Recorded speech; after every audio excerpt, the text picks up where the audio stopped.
I'm Darren. I'm Derek. And this is the Double D Podcast.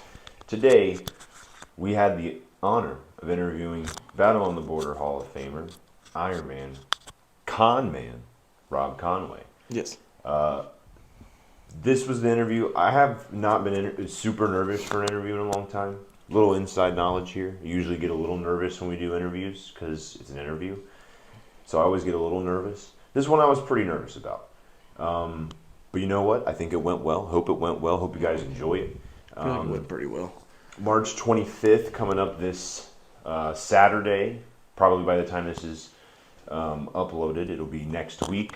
If you're listening on audio, maybe even video. I'm not sure. We're not sure yet when these are going to come out. But Saturday, March 25th, River's Edge, Cleves, Ohio, Battle on the Border. We will be there. Rob Conway will be defending his tag team titles with Justin Xavier, with Bobby Fulton on the side, making sure Fulton or Spectre doesn't get involved. Madman Fulton and Congo Kong are going to be trying to get those tag team titles. Super excited for this match. I think it's going to be that every other match that they have, because I was going to say there's been a lot of the card looks really good. So. There's been a lot of announcements. If you're not already a fan of Battle on the Border on Facebook, go and check them out. Battle on the Border Pro Wrestling. Give them a like. You can also find Battle on the Border Brigade. Become a member of the Battle on the Border Brigade so you can talk with fans as well. And again, I would go through all of the members of the Golden Ticket Battle Royal, but there's too many right now. And just going to tell you, you got to look up who's going to be in this. Better find out when you get there. I'm going to tell you right now, there are some names that I'm super excited about. Just going to get it out of the way. Alpha Sigma Sigma. Yep. All three members are going to be there, including Pledge. Super excited about that. We got to watch them at a FGW show earlier this year. Oh, yeah. Super impressed with that. Very excited they're going to be at Battle on the Border. But not just them, pretty much everybody who's being involved in this show. Super excited. This looks like Card of the Year match. Is this going to be Show of the Year contender? Yeah, this is 100% going to be Show of the Year. Every Battle on the Border show is always exciting, but this one, I think this one, I'm really, really looking forward to this one. So... And then we may get to see who the Masked Man is. We might, and that's another thing. We didn't even mention the biggest match probably of the night, which is going to be Team Denim Blevins against Army of Destiny. If Denim wins, he retains control of Battle on the Border and Army of Destiny is disbanded. However, if Army of Destiny somehow and the Masked Man pull out a victory, Denim is no longer in control of Battle on the Border. So a lot is at stake at this next show, which is probably why we are so hyped for it. It's going to be a very interesting match, that's for sure. It's going to be very interesting. We're not going to waste any more of your time, but real quick, we'll go through our social medias. You can follow us on Instagram at _D_podcast. I ended up deciding that we're going to use that one after all. I'm going back and forth. Well, I'm going back and forth. _D_podcast. Twitter, DJDub00. You can follow me there. Sometimes I tweet about wrestling and other things. You can also follow us on TikTok, the Double D Podcast 1. We got a Facebook page you can follow. It's Double D Podcast. And crew. Obviously our YouTube page. And well, for audio listeners, you can find us at Double D Podcast and crew. Yeah, and crew. And we got email, doubledpodcast123@gmail.com. Email us about anything. If you just love me, I have my Snap. Darren, 113456789. And don't forget my DJing business. Yeah. We DJ everything. 812-212-1675. For those of you who watch or listen to us a lot, usually Darren has a lot more enthusiasm. Right now he's battling a stomach bug. So not feeling the greatest, that's for sure. Yeah, so it's unfortunate this had to come on the biggest interview that we've ever had on the show. The absolute biggest interview we had on the show. But you know what? He'll be back next week. He'll be back in tip-top shape, form, whatever it is for the... Because you're probably a little toasty. I was going to say, a little bit... Darren's going to be getting a little bit of a retreat. So he's going to be going to Florida. So there will be no new Double D Podcast episode for a week. Next episode will be the review of the show, no doubt. We also have a Cincy Wrestling show review to come up still. So we have a lot left. We have a lot of ideas coming up. You can also use code, not to go back to social media, so I just saw the cup. Can't forget our lovely sponsor, W. Yes. To go to W.GG, you can use the code Double D Podcast. That's DOUBLEDPODCAST. You get 10% off of your orders. You can also go to the description if you're listening on audio or watching the video version of this, and you can find where there's a little link on a link tree, and you can find where we're available as far as audio and video versions of this podcast. Is my snap in there yet? It's not, but we can add it. Well, our social medias aren't on there either. That's just strictly for the social medias. If you want to know any of our social medias, they've been in the description for the of the videos and audios. If they love me, how are they supposed to switch back and forth between the video and Snapchat? Well, just if you're watching, that's true. It's not that hard. It's just Darren 11345678 Yeah. Just don't, remember, there's no 2 in it. It'd be Darren. Yeah, no I's in this. No, we don't do eyes around here. All right. On to more important matters. Here is the interview with Rob Conway. So if you could please introduce yourself to everyone, we would much appreciate it. This is the Iron Man Rob Conway, also known as the Con Man and La Resistance Robert Conway. Thank you for joining us. It is an absolute honor to have you join us. We always ask this question: what was it that got you into professional wrestling as a fan? Growing up watching it on here I live in Indiana, and right across from Louisville, Kentucky, and grew up watching the USWA, and pretty much Jerry Lawler and the Macho Man Randy Savage were 2 of the guys that I liked watching the most on TV. And I got the opportunity that every Tuesday night they would wrestle in Louisville Gardens, and I got to go to that on occasion, starting in like about the 4th or 5th grade. So, yeah, just seeing it live and always something that I liked. I never dreamed that I would ever get into it. It wasn't something as a kid I thought would happen. I was a basketball player and never thought someone, like, how would you even get into professional wrestling? Right, yeah, exactly. So what was it that finally made you get into professional wrestling? I mean, when was it that you realized you wanted to become a professional wrestler? Was it when you were watching it? So I played college basketball, and I was about 150 pounds. And I started lifting weights to get stronger for basketball, and I gained about 30 pounds in like a summer. Okay. So I started getting built, and then I was getting noticed for the way that I looked. And then the college team that I played for it was a small college, so there wasn't a lot of people that came to the game. So I'd kind of lost interest in playing, because in high school here, we got 4,000 or 5,000 people to a game. And then going and playing in front of less people, it just, wasn't much fun. So I started working out more and getting bigger. And then around 96, right when the DX and NWO hit, I was watching it, I would tape one on Monday night and watch the other one. Mm-hmm. And people would just ask me if I was a wrestler, because I just looked like a wrestler. Right. And I thought, no, but sure would be cool. And one day I was driving through Jeffersonville, Indiana, which is only about 10 minutes away. Mm-hmm. And there was a sign that said, Nightmare Danny Davis Pro Wrestling Training. Mm-hmm. And then they had a live show at 7 o'clock on Sundays. And I thought, man, I might stop in and watch it. So that when you made that move, I mean, were you how nervous were you to make that step into becoming a professional wrestler? Was it something you had to think over for a while? I mean, well, I had to think it over for a while, because it cost like $3,000 at the time to train. Right. And once you signed the contract, you had to pay it. Right. But once I started, like, I told everybody that I knew that I was going to do it, and then the training was much harder than I thought it was going to be, but I couldn't quit because I already told everybody I was going to do it. Right, yeah, that was the next question I was going to ask you about the training. I mean, what was the hardest part of the training at first? It was physically, I won't say it wasn't demanding, mm-hmm. but I was 240 pounds, 4 years old, and athletic. Right. I could dunk a basketball easily. It was mm-hmm. So physically it was fun. Right.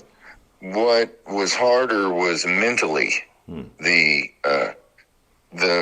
being patient. Like, I really thought that I would train for like 3 or 4 months and I would be wrestling The Rock and Stone Cold because of the way I looked. Right. I didn't realize how